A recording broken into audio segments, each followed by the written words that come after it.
Before we get started this morning, I'd like to set the stage a little bit. I know we have some people in the audience who are less aware of what these cuts mean. So we're here today to talk about the economic and public health impact of proposed cuts to the federal Medicaid budget.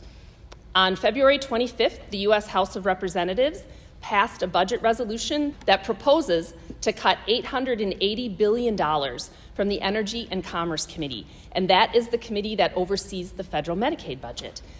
Since that resolution passed, it has caused a panic among Medicaid recipients, caregivers, providers, schools. In response, we've heard some conflicting statements from our legislators, and I think it's worth reviewing what those are. First, we've heard there really won't be any cuts to Medicaid. Full stop, no cuts. I think we're to the point where we can probably reject that perspective. In early March, the Congressional Budget Office, that's a nonpartisan office that studies proposed bills and figures out what their impact is going to be, they issued a letter that concluded that the House cannot hit its $880 billion target without very deep cuts to Medicaid. We also know that if Energy and Commerce cut every other program under its purview, except Medicaid and Medicare, they would only achieve about $450 billion in cuts. So that's not even close to the 880 target. The second thing we've heard is that those who really need Medicaid will still be able to get Medicaid, and they won't be impacted. What we know is that in order to cut the budget, there are really just three options. You have to cut the number of people who get Medicaid, you have to cut the number of programs funded by Medicaid, or you have to cut the reimbursement rate. So our speakers are going to talk to you a little bit today to address the impact of each of these options. And finally, we're hearing more and more that we can achieve $880 billion in cuts by addressing waste, fraud, and abuse. The implication there is that Medicaid is a poorly run program, that there are people receiving Medicaid who don't deserve Medicaid or shouldn't be on Medicaid, and that they are gaming the system, and that that's easy and pretty common. None of these things are true, and that brings us to our first speaker, Devon Christianson. Devon is the director of the Aging and Disability Resource Center here in Brown County. She has worked at the ADRC for 34 years in many capacities. That includes navigating and advocating for the transition from the old system, the long-term care waivers, to the managed care system that we have today. And Devon is also joined by a number of her board members, so we appreciate you for being here today. We're beginning with Devon today because we believe that the ADRC is a case study in not only how important Medicaid-funded programming is in our communities, but also it gives us some insight into how these organizations who receive Medicaid dollars manage those funds to minimize waste, to prevent fraud, and to serve an ever-increasing number of vulnerable people in our community with an increasing and broader spectrum of needs. So without further ado, I will introduce you to Devon. Thank you, Lynn, and thank you, organizers and everyone here today. To hear more about what we're really truly concerned about with the change in Medicaid, potential cuts to the Medicaid budget that is so important to all of us in the work that we do. I'd really like to, though, talk today a little bit about language, because I think language creates images and it tells the stories about our beliefs. It has power to drive our decisions, our behaviors, and our actions. We're all influenced by it. An example of that is that we know that people, as they are growing older, if they have images and language around optimism, hope, and encouragement, they actually live 7.5 years longer than those who actually perceive aging as deterioration, isolation, and burden. Those images are built through the language that we, as a society, use and carry. So right now, at this moment, we keep hearing waste, fraud, and abuse are to blame for our current financial situation, and that Medicaid is at the center. Let's be clear.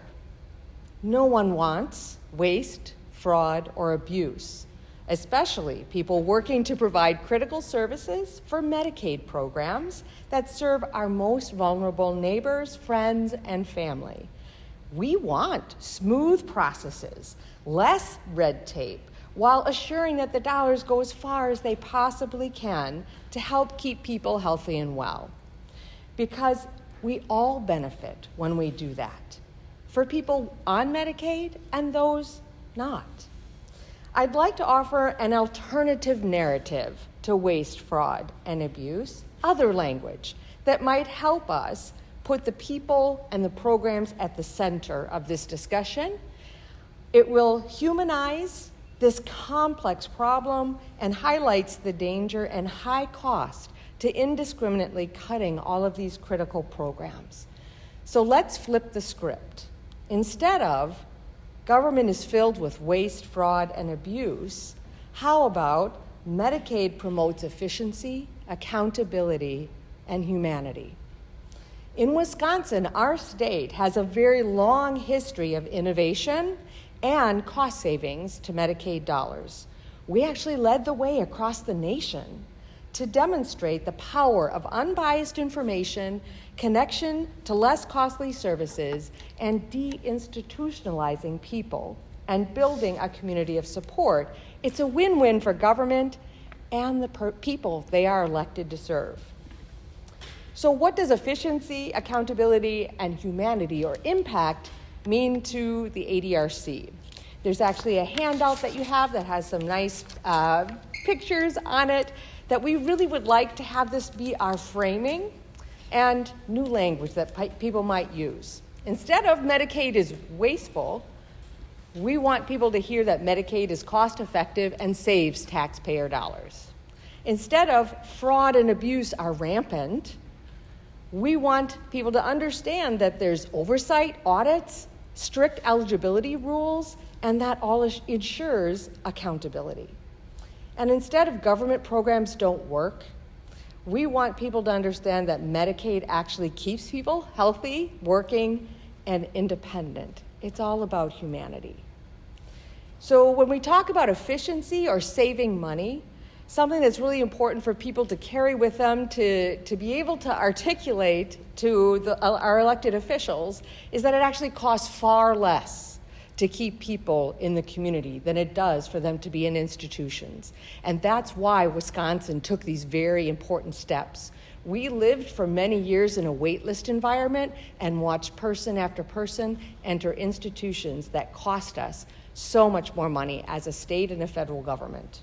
An example is it's about $5,000 a month to keep somebody in the community under a family care benefit. It's $10,000 a month for somebody to live in a nursing home. And it is $45,000 a month for someone to live in an institution for developmental disabilities. It's pretty clear that it is cost effective. The other thing is that these efficiencies helps us keep people moving out of hospitals, which are an even higher expense for people to be sitting in hospitals when they simply need to be able to be returning to the community. ADRCs and long-term care programs help people transition from hospitals quicker. We are looking to support people living in those communities, and we want those beds in hospitals to be used for people who need acute care. We also know that it's efficient to support family caregivers. Family caregivers provide 80% of all of the care provided to families. And so providing that support to caregivers is cost effective and a critical need that we need to be doing so that they can also stay in the workforce. So in terms of there being fraud and abuse, anybody who works in these programs knows that there is an incredible amount of accountability in any of these, any time that we might receive reimbursement. So at the ADRC, for example, all of our staff have to track their time every 15 minutes and document who they're talking to, about what, and when. They cannot even go to the restroom without documenting. That's what they're up to. So all 15 minutes of their day must be accounted for, tied out, and validated. That then gets validated locally. It gets validated by our finance department, it gets validated by the state, and it gets validated by the federal government. I have to tell you, I don't think I'm smart enough to fraud any of these government programs. They are incredibly layered with many, many, many layers of accountability. All of the staff would determine eligibility, the idea that people might be found eligible who are not, or remain on programs in this fraud and abuse or accountability environment. All of our staff have to be trained, certified, they have to pass exams, and they have to be recertified periodically to assure that their knowledge base and their consistency is always the same. Once somebody goes onto these programs, they annually have to also have that recertification by skilled and certified people. So we are absolutely assuring people on these programs need it and are eligible. So that language needs to change. We also have audits of our financial records, as do all of the programs who serve people. This is money that we are given once a service is delivered. It is not money given to us up front. We have to demonstrate we've done it, and we deserve, the work that we've done deserves to be reimbursed before we are reimbursed. So we're the ones putting the dollars up front.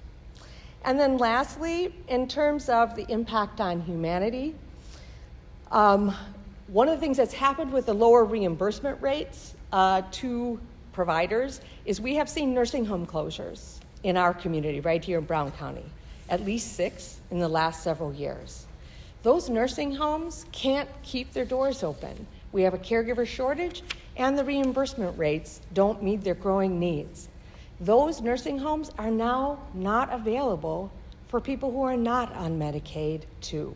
So this is an issue for everyone, not just people on Medicaid. That's the same for home care agencies and other agencies that provide support and care. It's a really difficult situation when we have families call who need to leave the hospital and there are no places for people to be able to go for recovery in our community. And we have to tell the difficult tale that they have to go 60, 90 miles away in order to find care to recuperate. That does not feel humane. Also, having done this work for so many years, I have to tell you, in 34 years, much of my early days was working in a waitlist environment. And actually, my first job out of college was to help hospitals continue to use programs that they felt were ineffective because people waited for 10 years to get on service. They saw no point in making a referral to them. So people even stopped getting on a list. So many older people died on those wait lists that it did not feel humane, which is why Wisconsin stepped in. Persons with intellectual disabilities or physical disabilities waiting 10 years for services to be able to experience the dignity of work and living in the community and independently, we can't go back. That isn't what we signed up for. It isn't what our state signed up for. And these difficult decisions ahead are going to challenge this narrative. So I'm hoping we can flip the script, use new language, and start talking about the effectiveness of these programs instead of waste, fraud, and abuse.